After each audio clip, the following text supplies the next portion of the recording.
Dear family and friends, when asked how long we've known each other, we each give a smart aleck response. One will say forever, the other says too long. So at least we're not people who take ourselves too seriously. In all honesty, we grew up together. Same age, same grade, same synagogue, same middle school, same high school. We forged a friendship based on a horrific 9th grade math teacher. While the romantic chemistry took some time to develop, the two of us had a friendship based on the fact that we were both old souls. And then in one night, in November of 2016, everything, everywhere changed all at once. Now the conversations didn't have to end so we could go home. We were at home with each other, wherever we put our heads down.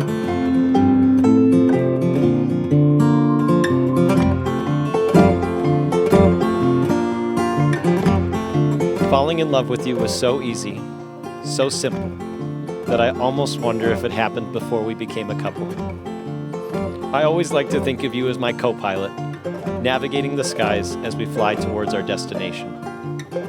This co-pilot analogy works because sometimes there are perfect days to fly, some days there are fairly monotonous days to fly, and some days there are turbulence. It's a lot like life. On these regular days, we also get to experience my favorite version of you, the overly tired one who says pretty funny things in a semi-serious tone. Like how a few months ago, you called yourself a glorious blob of humanity while eating mac and cheese on the couch. Nothing encapsulates you better than that moment. On the days with turbulence, there is no one I would rather have by my side than you. Your tenacity, ability to problem solve, and your fierce loyalty are all traits that I admire. When I am struggling, you provide comfort. You always thoughtfully create experiences that we can all appreciate, regardless of whatever shape we're in. You pushed me out of my comfort zone to embrace travel and uncomfortability in a way that allows me to savor much more of these experiences. I love you. I love the life we have built together. Being your co-pilot is my best decision. Now we have our wings, and it's time for takeoff. I can't wait to see what happens next.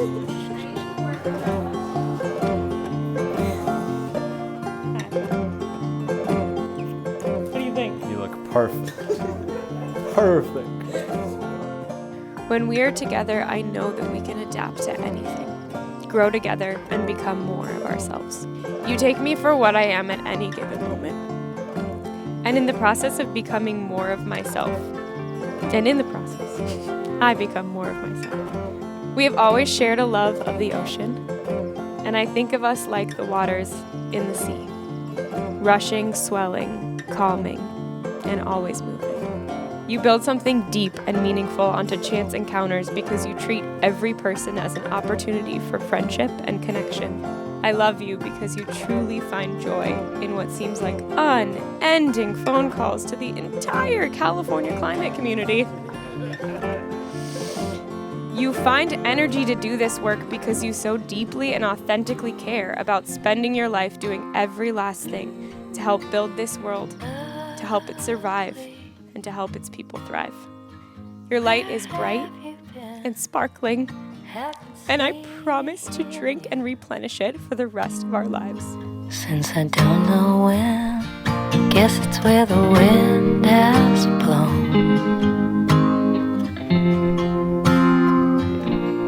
Crazy how the time has flown.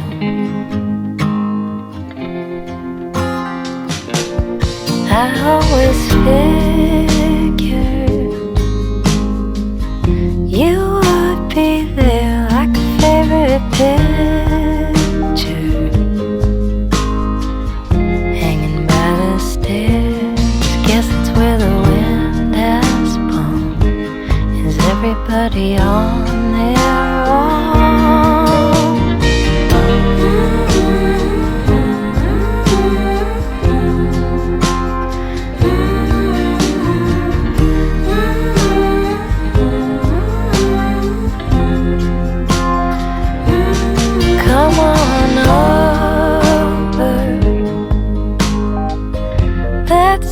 about all the good things and how we see them now. Crazy how the time has flown. Crazy how the time has flown.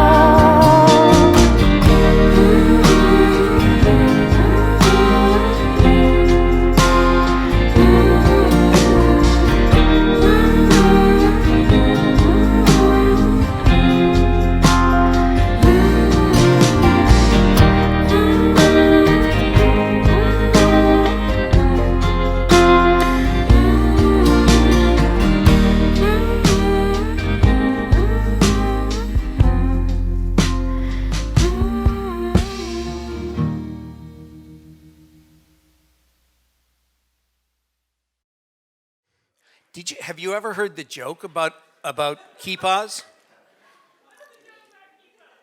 Don't worry, it'll go right over your head.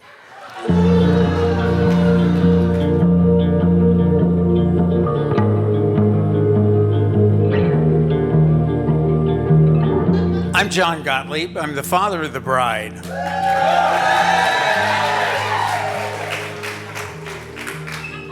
And as many of you know, I usually work very close to deadline. So I pretty much chat GPT this thing. The computer tells me that we are here as a community to embrace in a very special time these two wonderful people, Luna Lovegood and Huvis Hagrid. I plugged stuff in and it asked questions. So actually, I heard a new word I liked from one of the lady rabbis on Fridays. Can I say lady rabbi? I was voluntold about a month ago. We were all out to dinner, and Lily goes, "Oh, you're going to be speaking at the wedding." Am I now?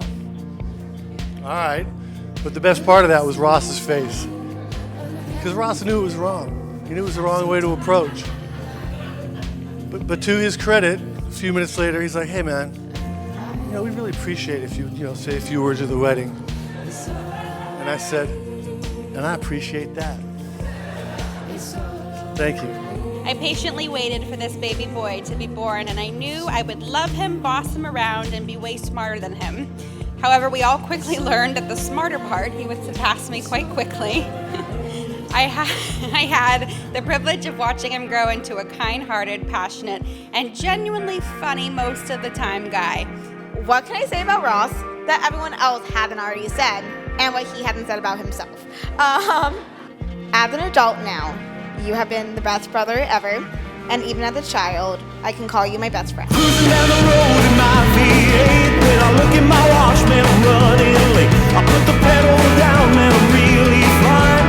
What you to see at the driving down? A pretty little thing and a wink and a smile. A lot of saying no really ain't my style. So I pulled in, I said, "What's your name?" She pops a bubble gum and says, "I'm Mary Jane." I said, "Listen, MJ, I'm gonna treat you right. I'm gonna take you to a rock and roll show tonight." She said, "Is that so?" And I say, "Yes, ma'am." Oh, did I forget to mention that I'm in the band?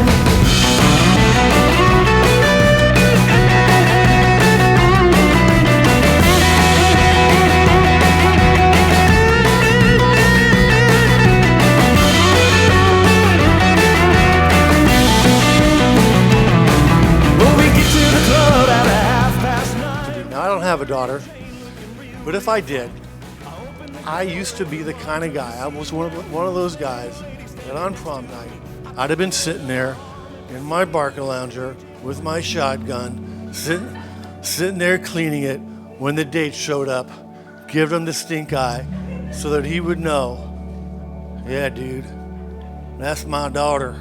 Now, I'm not that person anymore, but I love Lily like a daughter, and when I first heard that she had a new serious boyfriend, a little bit of that old thinking came back. The day comes to meet Ross, and we meet each other, and right away I'm like, oh wow, this guy's really handsome. You know? He's friendly. He's really nice. He's kind of funny. And what? He's in law school? I mean, shit, man. I hope Lily's good enough for him.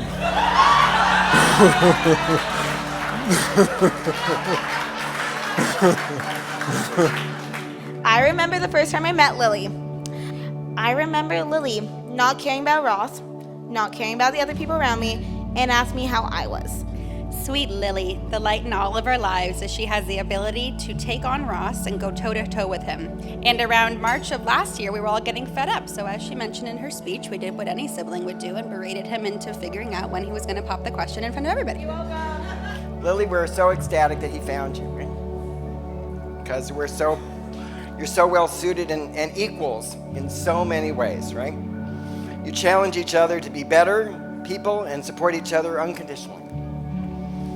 We love you both, and we're glad, Lily, that you're going to be part of our family. So to all of you, we know how much you love them, and that makes it even more special because you two are so special and loved and give love. And I think many of us will never forget today. May your journey together be filled with love and laughter and an abundance of cheer, humor, and joy. We all love you both so much. To Lily and Ross. L'chaim. L'chaim.